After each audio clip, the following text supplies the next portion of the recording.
रोते हैं हर किसी की मौत पर, चाहने वाले तो रोते हैं हर किसी की मौत पर। मेरी अभिलाषा है कि दुश्मन भी मेरी मौत पर गमगीन हो जाए। वाह वाह वाह, क्या बात। फिजागंज हॉस्टल के प्रोग्राम का चूंकि मैं अंतिम वक्ता हूँ और मुझे आखिर में अपनी बात को रखने का मौका फराहम हुआ, जिसके लिए मैं गर्ल्स हॉस्टल के पूरे परिवार का शुक्रिया अदा करता हूँ। मैंने यहाँ के बच्चियों से भी टेलीविजन लाइव के प्लेटफॉर्म के मार्फत बात करने का मौका मिला।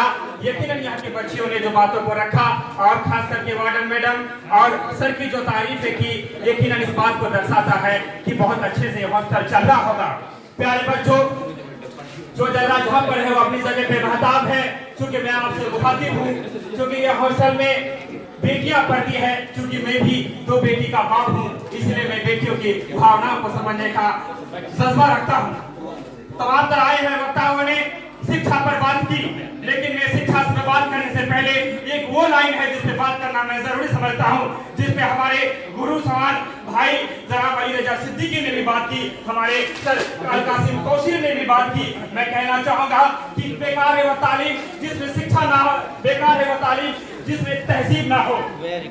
हमें तहजीब पे ध्यान देना होगा, हमें अनुशासन पर ध्यान होगा। प्यारे बच्चों, मैं आपसे मुखातिब होना चाहता हूँ और मैं कहना चाहता हूँ, मान के चले मैंने एमए किया है, मान के चले मेरे बहुत भाई ने एमए किया है। क्या हम जब घर से निकले तो क्या मैं अपने कपाल पर लिख कर चल सकता हूँ कि मैंने एमए किया है, मैंने बीए किया है, मैंने फलाने की डिग्री ली है? नहीं, हम किसी को नहीं कह सकते हैं। हमारा व्यवहार सामने वाले को बताता है कि मैं पढ़ा लिखा हूँ या नहीं हूँ।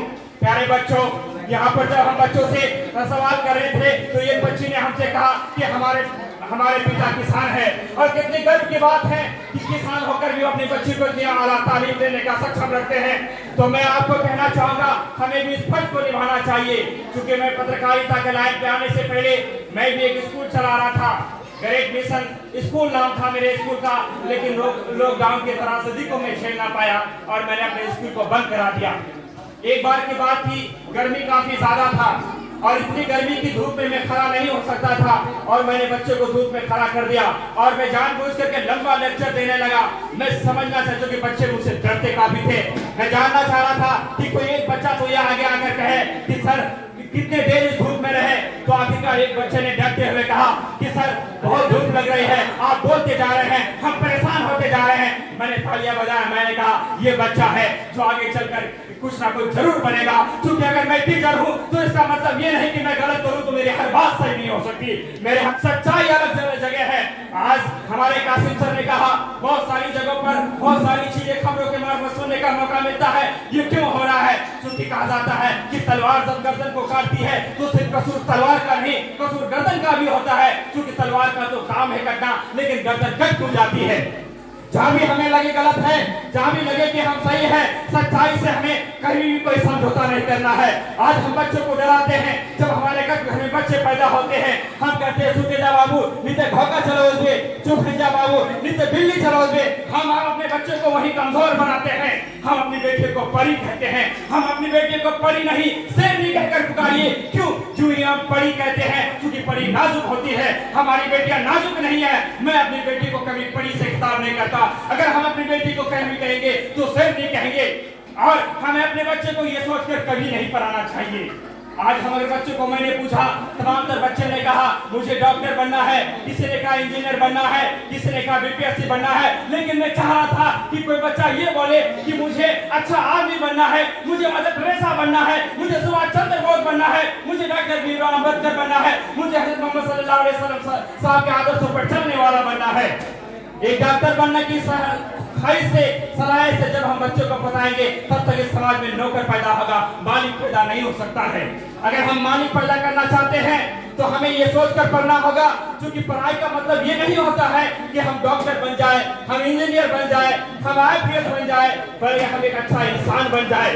हमारे सामने में चाहे कोई बहुत बड़ा दरोगा हो, चाहे हमारे सामने में कोई बहुत बड़ा जालिम हो, अगर हमारे सामने में कोई हमारी भले ही हमारा तौहीन करे तो हम चुप रह जाए, लेकिन हमारे सामने में हमारे माँ बाप की कोई तौहीन करे तो पड़े तो आप उठा लीजिए। हम अपने बच्चे को इतनी सक्षम बनाना चाहिए, हमें इतने बच्चे को इतनी मजबूत बनाना चाहिए, हमें समझौता करना चाहिए, हमें झुक कर चलना चाहिए। इसका मतलब ये कोई नहीं कि हमें कोई दबाया जाए और हम झुके। हम अपने बच्चे को इतना मजबूत बनाए खास करके बेटियों को पढ़ाई के साथ साथ मैं समझता हूँ कि उन्हें सालनी के बाद से भी मजदूर बनाया जाए। अगर बस में उसके साथ कहीं कुछ गलत हो रहा है या किसी की और जगह पे हमारे साथ अत्याचार होता है तो हम दूसरे से मदद बाद में मांगे, पहले हमारे अंदर एक ताकत पैदा होना चाहिए और हमारी सोच को बदलने की जरूरत होना चाहिए। कोई अगर हमें परेशान कर रहा है तो वह हमें सलाम नहीं करे बल्कि छापर को उठाया उनके मुंह पे खींच दे। जिस दिन आप ये करने लग जाएंगे तो आपको कोई दबाया नहीं पाएगा। मैंने जो भी बातें कहा, अगर बातों के दरमियान मैंने किसी का दिल को ठेस पहुंचाया हो तो मैं माफी का तलबगार हूँ। एक आखिर में एक शायरी के साथ अपनी बातों को विराम देना चाहूंगा कि इल्म एहसास से जो कभी मिटता नहीं, इल्म एहसास है जो कभी मिटता नहीं, इल्म पर्वत है जो कभी झुकता नहीं। क्या है इल्म की कीमत पूछो इन तालीम याफ्ता लोगों से, क्या है इल्म की कीमत पूछो इन तालीम याफ्ता लोगों से। इल्म वो अनमोल मोती है जो दौलत के बाजारों में बिकता नहीं। धन्यवाद। शाबाश शाबाश शाबाश।